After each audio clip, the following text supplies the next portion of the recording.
తెలుగు రాష్ట్రాల్లో ప్రస్తుతం వరి పిలక దశలో ఉంది. అయితే ప్రస్తుత వాతావరణ పరిస్థితుల కారణంగా వరికి వివిధ రకాల తెగుళ్లు ఆశించినట్టుగా శాస్త్రవేత్తలు గుర్తించారు. ముఖ్యంగా అగ్గి తెగులు, మెడవిరుపు, కాడంకుళ్ళు తెగులు ఎక్కువగా ఆశించి నష్టం కలుగజేస్తున్నాయి. ఈ తెగుళ్లను రైతులు సకాలంలో గుర్తించి నివారణ చర్యలు చేపట్టకపోతే దిగుబడులు తగ్గే ప్రమాదం ఉంది. ఈ తెగుళ్ల నివారణకు రైతులు చేపట్టాల్సిన సమగ్ర సస్యరక్షణ చర్యల గురించి తెలియజేస్తున్నారు మారుటేరు ప్రాంతీయ వ్యవసాయ పరిశోధన స్థానం సీనియర్ శాస్త్రవేత్త వి భువనేశ్వరి.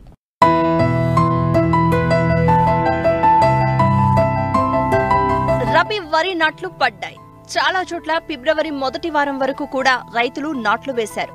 ప్రస్తుతం పిలక దశలో ఉంది. అయితే ప్రతికూల వాతావరణ పరిస్థితుల కారణంగా వివిధ రకాల తెగుళ్లు ఆశించడానికి అనుకూల పరిస్థితులు ఏర్పడ్డాయి. ఇప్పటికే చాలా చోట్ల అగ్గి తెగులు ఆశించినట్లు శాస్త్రవేత్తలు గుర్తించారు. ముఖ్యంగా ఆంధ్రప్రదేశ్ డెల్టా ప్రాంతాల్లో పండించే సన్న రకాల్లో మెడవిరుపు, కాండంకుళ్ళు, దుబ్బుకుళ్ళు సోకినట్లు గుర్తించారు. అంతేకాదు అధిక ఎరువులు వాడడం వల్ల కూడా అగ్గి తెగులు ఆశించింది. ఈ తెగుళ్ల వల్ల ఆకులపై నూలుకండే ఆకారపు మచ్చలు ఏర్పడతాయి. ఉధృతి ఎక్కువైతే మచ్చలు ఒకదానితో ఒకటి కలిసిపోయి పైరు కాలిపోయినట్లు కనిపిస్తుంది. కంకి దశలో వెన్నులో మెడ విరిగి తాలు గింజలు ఏర్పడతాయి. దీనివల్ల దిగుబడులకు తీవ్ర నష్టం వాటిల్లుతుంది. ఈ తెగులును ఏ విధంగా అరికట్టాలో రైతులకు తెలియచేస్తున్నారు పశ్చిమ గోదావరి జిల్లా మారుటేరు ప్రాంతీయ వ్యవసాయ పరిశోధనా స్థానం సీనియర్ శాస్త్రవేత్త వి భువనేశ్వరి. ప్రధానంగా మన డెల్టా ప్రాంతంలో అయితే ప్రస్తుతానికి అగ్గి తెగులు అనేది ఒక సమస్యగా ఉందండి. దాంతో పాటుగా చివరి దశలో కొంచెం కాండం దుబ్బుకుళ్ళు వచ్చే అవకాశాలు 11-21 దాంట్లో కొంతమంది చెప్పడం కూడా జరిగింది.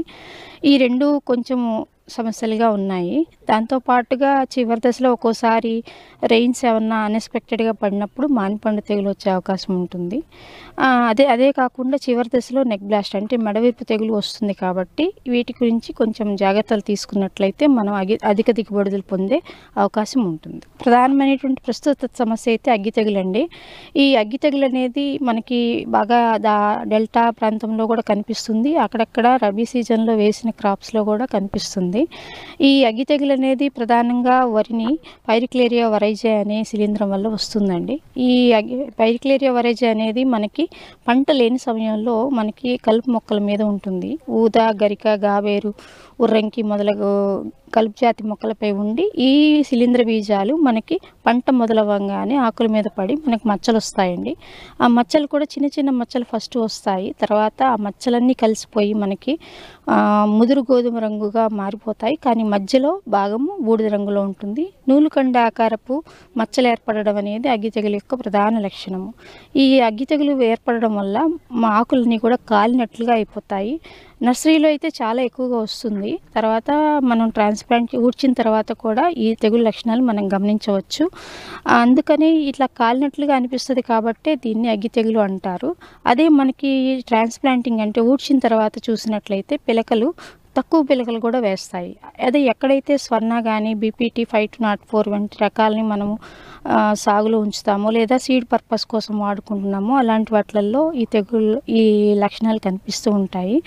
అలాగే కాకుండా మనకి కణజాలం వద్ద కూడా కుళ్ళుతుంది అంటే నోట్ బ్లాస్ట్, ఆ లక్షణం కూడా మనం చూడవచ్చు. అట్లాగే అసలైనటువంటి లక్షణం ఏంటంటే మెడవిరుపు తెగులు. ఈ మెడవిరుపు తెగులు అనేది మనకి వెన్ను మొదటి భాగంలో కణజాలం కుళ్ళిపోతుందండి. అది గోధుమ రంగుకి లేదా నలుపు రంగుకు మారి వెన్నులు అనేది అక్కడ విరిగిపోవడం జరిగిపోతుంది. కాబట్టి దాన్ని మెడవిరుపు తెగులు అంటారు. దీనివల్ల మనకి పోషక పదార్థాలు అందక కొన్ని తాలు గింజలు కూడా ఏర్పడే అవకాశం ఉంటుంది. ఈ ప్రధానంగా అగ్గి తెగులు అనేది మనకి అనుకూల పరిస్థితులు ఏంటంటే ఇప్పుడున్నటువంటి కండిషన్స్ అంటే తక్కువ రాత్రి ఉష్ణోగ్రతలు నమోదవ్వడము, అది కాకుండా మనకి 90% కంటే ఎక్కువ తేమ ఉండడం, మంచు పడడము ఇలాంటి ప్రధాన కారణాలు. అలాగే అధిక నత్రజని వాడిన పొలంలో కూడా మనం ఎక్కువ అగ్గి తెగులను గమనించడం జరుగుతుంది. దీనికై మనం స్పెసిఫిక్ నివారణ చర్యల గురించి చెప్పాలనుకుంటే మనం తట్టుకునే రకాలను సాగు చేసుకోవడం చాలా ఉత్తమమైన పద్ధతి. అంతకుముందు 1001, 1010, 3626 బాగా సాగు చేసేవాళ్ళు. అవి కూడా తట్టుకునే రకాలే. ఇప్పుడైతే 1121 ఎక్కువ సాగు చేస్తున్నారు. 56, 53 కూడా సాగు చేస్తున్నారు. వీటికి అగ్గి తెగులు తక్కువ. ట్రైసైక్లిజోల్ 0.6 గ్రాములు 1 లీటర్ నీటి కలిపి పిచికారీ చేసుకోవచ్చు. లేదా ఐసోప్రొథైలిన్ 1.5 మిల్లీలీటర్లు 1 లీటర్ నీటి కలిపి పిచికారీ చేసుకోవచ్చు. అదే మెడవిరుపుత లక్షణాలు కనిపించినా కానీ వీటితో పాటుగా కసుగోమైసిన్ 2.5 మిల్లీలీటర్లు 1 లీటర్ నీటి కలిపి పిచికారీ చేసుకున్నట్లయితే మనం సమర్థవంతంగా ఈ అగ్గి తెగులు నివారించుకోవచ్చు. కాకపోతే మనము టైంలో చూసుకొని ఒక మందు కొట్టిన తర్వాత మళ్ళీ వేరే ఇంకోసారి ఉంది అనిపిస్తే మందు మార్చి కొట్టడం వల్ల ఉపయోగం ఉంటుంది. పంటంతా తడిచేటట్టు కొట్టినట్లయితే కూడా ఫలితం ఉంటుంది. ఈ విధంగా పాటించినట్లయితే మనం అగ్గి తెగుల్ని సకాలంలో నివారించుకొని మంచి ఫలితాలు పొందవచ్చు. ఈ కాండం కుళ్ళు యాజమాన్యానికి నీటి యాజమాన్యానికి చాలా సంబంధం ఉంటుందండి. అందుకని నీటిని తొలగించేసి ఒకసారి ఆరగట్టుకున్నట్లయితే కూడా మంచి ఫలితాలు ఉంటాయి. ఒకసారి చేయాలి అది తప్పనిసరిగా.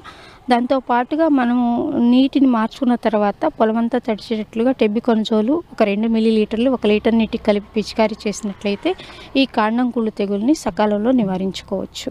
నీటిని టైంకి మార్చుకొని మళ్ళీ మంచినీరు పెట్టుకొని మనం ఏదైనా పిచికారీ మందులు చేసుకున్నట్లయితే మనం సకాలంలో నివారించుకోవచ్చు.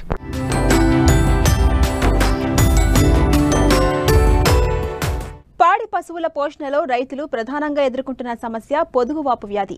దీన్ని మాస్టైటిస్ డిసీజ్ అంటారు. ఒకసారి ఈ వ్యాధి సోకిందంటే పశువులపై ఆశలు వదులుకోవాల్సిందే. వ్యాధి నుంచి పశువు కోలుకున్న పూర్వస్థాయిలో పాల దిగుబడి సాధించడం కష్టం. ఇటీవలి కాలంలో పశు వైద్యుల వద్దకు పొదుగువాపు సోకిన పశువులు అధికంగా వస్తున్నాయి. ఈ వ్యాధి లక్షణాలు, నివారణకు చేపట్టాల్సిన ముందు జాగ్రత్త చర్యల గురించి ఇప్పుడు తెలుసుకుందాం.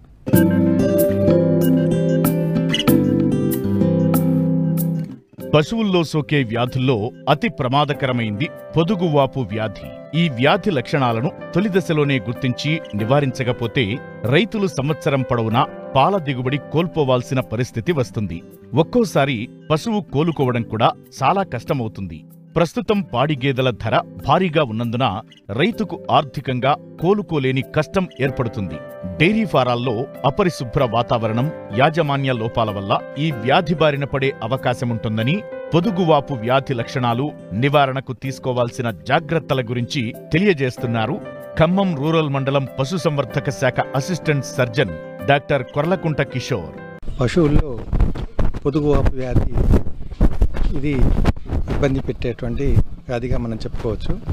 ముఖ్యంగా అధిక పాలిచ్చేటువంటి ఆవు జాతి పశువుల్లో మరియు గేదె జాతి ముర్రా జాతి పశువుల్లో ఎక్కువగా మనం చూస్తూ ఉంటాము. క్రోనోబాక్టీరియం మరియు స్టాఫిలోకోకస్, స్ట్రెప్టోకోకస్, క్లెబ్షియల్లా వంటి బ్యాక్టీరియా ప్రాణజీవుల వల్ల, ఇంకా ప్రోటియస్ వంటి ఏకకణ ప్రాణజీవుల వల్ల, క్లెబ్షియల్లా, మైకోప్లాస్మా ఇతర ఫంగస్ జాతుల వల్ల కూడా ఈ వ్యాధి పశువుల్లో ఏర్పడుతూ ఉంది. ఈ పొదుగువాపు వ్యాధి సహజంగా ఇచ్చేటువంటి పాల ఉత్పత్తి దెబ్బతినటమే కాకుండా పాల యొక్క అంతర్గతమైనటువంటి నిర్మాణం కూడా మారిపోయి పాలల్లో పాల గడ్డలు ఏర్పడటము, పాల యొక్క రుచి మారటము, పాల యొక్క రంగు మారటము వంటి వాటిని మన పరిగణలోకి తీసుకొని పొదుగువాపు వ్యాధిని నిర్వచించుకోవచ్చు. ముఖ్యంగా ఈ వ్యాధి సోకిన తర్వాత పాలిచ్చేటువంటి పాడి పశువు యొక్క పాల ఉత్పత్తి గణనీయంగా పడిపోతుంది. అదే పైన గాయాల వల్ల ఏర్పడినటువంటి పొదుగువాపు పాలను ఇబ్బంది పెట్టకపోవచ్చు, కానీ పాలు తీసేటప్పుడు పొదుగులోంచి పాలు రాకుండా గేదె నిరోధించడము, పొదుగు పట్టుకున్నప్పుడు నొప్పిగా ఫీల్ అవ్వటం జరుగుతూ వస్తుంది. మొత్తం పొదుగు భాగాలు 4 భాగాలు కూడా కులిపోవటానికి అవకాశం ఏర్పడుతుంది. దీనివల్ల పశువు శరీరానికి కూడా ప్రాణాపాయ పరిస్థితి ఏర్పడటానికి అవకాశం ఉంటుంది. ఇవి కూడా పూర్తిగా ఒక పశువు నుంచి, అంటే వ్యాధి సోకిన ఒక పశువు నుంచి ఇంకొక పశువుకి రావడానికి ఎక్కువగా అవకాశం ఉంది. ఇంట్రామెమరీ ఇన్ఫ్యూజన్స్ ద్వారా యాంటీబయాటిక్స్ని, క్లోరోమైసిన్, పెన్సిలిన్స్ మన మార్కెట్లో దొరుకుతూ ఉంటాయి. పెండిస్టిన్, మ్యామిటాల్ వంటి ఇంట్రా మెమరీ ఇన్ఫ్యూజన్స్ దొరుకుతాయి. ఏదైతే భాగం ఎఫెక్ట్ అయిందో ఆ భాగంలోకి ఎక్కించవలసిన అవసరం ఉంటుంది. అట్లే ఎలర్జిక్ మాస్టైటిస్ వంటి వాటిలో పూర్తిగా పాల ఉత్పత్తి సడన్గా పడిపోవటం, ఈ భాగాల నాళ్ళు కూడా గట్టిగా రాయి వల్ల మారటం కూడా అవకాశం ఉంది. అటువంటి వాటికి కూడా ఇంట్రా మస్కులర్ లేదా ఇంట్రావెనస్ యాంటీబయాటిక్స్ని, పెన్సిలిన్, సిప్రోఫ్లాక్సిన్, తర్వాత ఇట్లాంటి ఇంజెక్షన్స్ కూడా మార్కెట్లో దొరుకుతాయి. వాటిని ఆ పొదుగుకు సంబంధించినటువంటి కణజాలం మెత్తపడేంత వరకు కూడా మనం కంటిన్యూగా ఇచ్చుకోవాల్సిన అవసరం ఉంది. దాని నుంచి ఆ ఈత వరకు మనం కొద్దిగా ఇబ్బంది పడ్డ తదుపరి ఈతలో ఇటువంటి పొదుగు వాపుకు మళ్ళీ ఆ పశువు గురి కాకుండా కాపాడుకోవాల్సినటువంటి అవకాశం ఉంటుంది. డైరీ ఫామ్లలో రైతులు తగిన ముందు జాగ్రత్త చర్యలతో పొదుగువాపు రాకుండా అరికట్టవచ్చు. పశువుల కొట్టాలను పరిశుభ్రంగా ఉంచే విధంగా జాగ్రత్త వహించాలి. కాలానుగుణంగా వచ్చే వ్యాధుల నివారణకు ముందస్తుగా టీకా మందులు వేయిస్తే పశువులు అధిక వ్యాధి నిరోధక శక్తితో పెరిగి పొదుగువాపు వ్యాధికి లొంగిపోకుండా ఉంటాయి. పొదుగుని శుభ్రంగా ఉంచుకోవటము రైతు బాధ్యత. అట్లనే పశువుల యొక్క కొట్టాలని శుభ్రంగా ఉంచుకోవాల్సిన అవసరం ఉంది. అట్లనే కొన్ని రకాల దోమలు, కీటకాలు కూడా ఈ కీటక నివారణ మందులను కూడా మనం పశువుల కొట్టాల్లో ఇతర ప్రదేశాల్లో కూడా మనం చల్లుకున్నట్లయితే కీటకాల నుంచి వచ్చేటువంటి కొన్ని రకాల పొదుగువాపు వ్యాధులను కూడా నిర్మూలించడానికి అవకాశం ఉంటుంది. అట్లనే అధిక పాలిచ్చేటువంటి పశువులు ఉన్నటువంటి షెడ్లలో గాలి వెలుతురు నిర్మాణం పూర్తిగా ఉండేటట్లు చూసుకోవాలి. అవసరమైతే దోమలు వంటి కుట్టకుండా దోమతెరలు, ఇతర గాలి పంకాలు వంటి ఇట్లా వేసుకున్నట్లయితే ఈ దోమల బారి నుంచి కూడా పశువులను కాపాడుకోవచ్చు.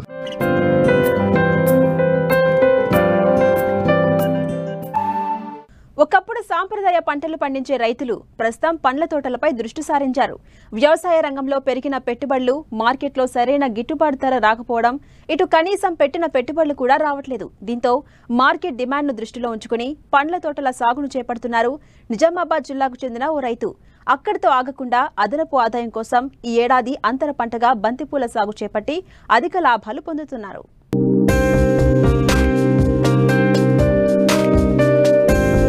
ఇదిగో ఇక్కడ కనిపిస్తున్న ఈ బొప్పాయి తోటను చూడండి. మొత్తం 6 ఎకరాలు. 2022 డిసెంబర్లో 2 ఎకరాల్లో నాటగా మరో 4 ఎకరాల్లో 2023 నవంబర్లో నాటారు. 2022లో నాటిన 2 ఎకరాల తోట నుండి దిగుబడులు కోస్తూ ఉండగా గత ఏడాది నాటిన బొప్పాయిలో అంతర పంటగా బంతిని సాగు చేస్తున్నారు నిజామాబాద్ జిల్లా ఆలూరు మండల కేంద్రానికి చెందిన రైతు జల్లాపురం అశోక్ రెడ్డి. రైతు అశోక్ రెడ్డి అందరిలాగే జొన్న, మొక్కజొన్న, సజ్జ, పసుపు, సోయాబీన్ లాంటి సంప్రదాయ వ్యవసాయం చేసేవారు. అయితే పెరుగుతున్న పెట్టుబడులకు తోడు దిగుబడులు తగ్గడం, మార్కెట్లో కూడా సరైన మద్దతు ధర లభించకపోవడంతో ప్రత్యామ్నాయ పంటల సాగుకు శ్రీకారం చుట్టారు. ఇందులో భాగంగానే 6 ఏళ్లుగా ప్రణాళికాబద్ధంగా బొప్పాయిని పండిస్తున్నారు. ఈసారి మహారాష్ట్రకు చెందిన కో-15 బొప్పాయి రకాన్ని 6 ఎకరాల్లో విడతల వారీగా నాటారు. ముందుగా నాటిన 2 ఎకరాల్లో బొప్పాయి నుండి దిగుబడులు ప్రారంభమయ్యాయి. నాటిన 3వ నెల నుండి పూత వచ్చింది. 7వ నెల నుండి దిగుబడులు ప్రారంభమయ్యాయి. వచ్చిన దిగుబడిని ఢిల్లీ, బొంబాయి లాంటి ప్రాంతాల నుండి వ్యాపారులు వచ్చి కొనుగోలు చేస్తున్నారు. మరో 4 ఎకరాల్లోని బొప్పాయిలో ఎకరంలో అశోక రకం బంతిపూల సాగును చేపట్టారు. పూల దిగుబడి కూడా వస్తూ ఉండడంతో రైతు ఒకే భూమిలో 2 పంటలపై అధిక లాభాలను పొందుతున్నారు. నేను ఈ బొప్పాయి సాగు చేయబట్టి గత ఒక 6 సంవత్సరాల నుంచి బొప్పాయి సాగు చేస్తున్నా. నేను ఇంతకుముందు చేసిన ఒక 2 టైమ్స్ వేరే సీడు తైవాన్ రెడ్ లేడీ పెట్టినుంటి. ఇప్పుడు ప్రజెంట్ వచ్చి కో-15 పెట్టిన. పంట నాకు ఇక ఎప్పుడు గిట్టుబాటుగా ఉంటుంది కాబట్టి ఎప్పుడు 2 ఎకరాల నుంచి 4 ఎకరాలు, 4 ఎకరాల నుంచి 6 ఎకరాలు ఎప్పుడు చేంజ్ చేసుకుంటూ పోతున్నా. దాంతోపాటు అంతర పంటగా కూడా ఈ సంవత్సరం బంతి పెట్టిన. ఇంతకుముందు కూడా సోయా పెట్టిన, వాటర్ మిలన్ పెట్టిన. నాకు బంతి ఈసారి కలిసి వచ్చింది. 1 ఎకరంలోనే పెట్టిన బంతి, ఒక 6,000 మొక్కలు తెచ్చి. అయితే దాంతోపాటు ఇప్పుడు 1 ఎకరంలో మామూలుగా ఒక 40 డేస్లో ఒక 2 లక్షల రూపాయలు అదనంగా ఆల్రెడీ ఇప్పటికి వచ్చేసింది. ఇంకా ఉంది, ఇంకో 10 క్వింటాళ్ళు, 40 క్వింటాళ్ళు ప్లస్ ఒక 50 క్వింటాల్లో బంతి వెళ్తుంది. అయితే ఈ బొప్పాయి వచ్చేసి ఏంటంటే కో-15 వెరైటీ. ఇది నేను పూణే నుంచి ₹14.50 ఒక మొక్క తెప్పించిన. 200 ప్లాంట్స్ పెట్టిన. నాకు ఇప్పటిదాకా ఒక 85-90 టన్నుల దాకా వచ్చింది. ఇంకో 30-35 టన్నుల దాకా వస్తుంది. ఈసారి రేట్ ఏంటంటే నాకు ఎప్పుడు కూడా కలిసి వచ్చింది, కానీ ఈసారి బాగా రేటు కలిసి వచ్చింది. ఒక టన్ను 15,000 నుంచి 28,000 దాకా కూడా నేను ఈ సంవత్సరం అమ్మిన. నాకు లోకల్గా కూడా చుట్టుపక్కల నుంచి వస్తారు. నాకు ఢిల్లీ, నాగ్పూర్ ఇది పెద్ద ఎత్తున పోయింది. ఇక మిగతాదంతా లోకల్ ఇక్కడికి వస్తారు, కొనుక్కపోతారు. ₹20, ₹25, ₹30 కేజీ ఇట్లా ఇస్తా. ఇక నాకు ఇది పంట బాగానే అనిపించింది. మనకు ₹5 ఉన్న వర్కౌట్ అవుతుంది. 60 టన్ను తీసిన ₹3 లక్షల. ఖర్చు చాలా తక్కువ, అంటే లేబర్తో ఖర్చు చాలా తక్కువ. నీరు మాత్రం అంటే 2 డేస్కి ఒకసారి ఇవ్వాలి వాటరు. ప్లస్ ఏంటంటే మనము డ్రిప్ ద్వారానే ఇస్తాము. నేనేంటంటే కొంచెం ఆర్గానిక్ టైపులనే పోతున్నా. వేస్ట్ డీకంపోజర్, బెల్లము వేస్ట్ డీకంపోజర్తో ఒక 200 లీటర్లల్లో ఒక 3-4 బ్యారెళ్ళల్లో ద్రావణం ఒక 10 రోజులకు తయారు చేసుకొని డ్రిప్ ద్వారా ఎకరంకి ఒక 200 లీటర్లు వదులుతా. దాంతోపాటు కొంచెం ఆర్గానిక్గా పెరుగు, దాంతో సల్ల ఏదన్నా స్ప్రే చేయడము, ఆర్గానిక్ టైపులు చేస్తున్నా కాబట్టి మనకు అంత కెమికల్, అంతగానం పైకి కెమికల్ పడతాని ఎవరు కూడా అనుకోవద్దు. అది చాలా తప్పు. మన దగ్గరనే ఉన్నది, ద్రావణం అంతా మన దగ్గర, మనం తయారు చేసుకొని మనం చూసుకుంటే మన దగ్గరనే ఉంది. ఇప్పుడు చూసిన దానికి అంతగానో కెమికల్ లేదు. ఇంతగానో సైజు వచ్చిందంటే కూడా మహారాష్ట్రలో అంటే అవుతుంది, ఇంతగానో సైజు ఎట్లా వచ్చింది అని. ఈ రకంగా చేసుకుంటే బాగుంటుంది. ఇది హైబ్రిడ్ అని ఏం లేదు, పప్పాయిల హైబ్రిడ్ అంటే ఆ వెరైటీలే అంటారు కానీ హైబ్రిడ్ అని ఏం లేదు. లోకల్ హైబ్రిడ్ అని లేదు, మస్తు 4-5 రకాలు ఉన్నాయి ఒక్కొక్కటి. అవన్నీ ఏంటంటే ఇది కంపెనీ ఆ కంపెనీ అంటే కానీ ఇందులో హైబ్రిడ్ అని ఏం లేదు.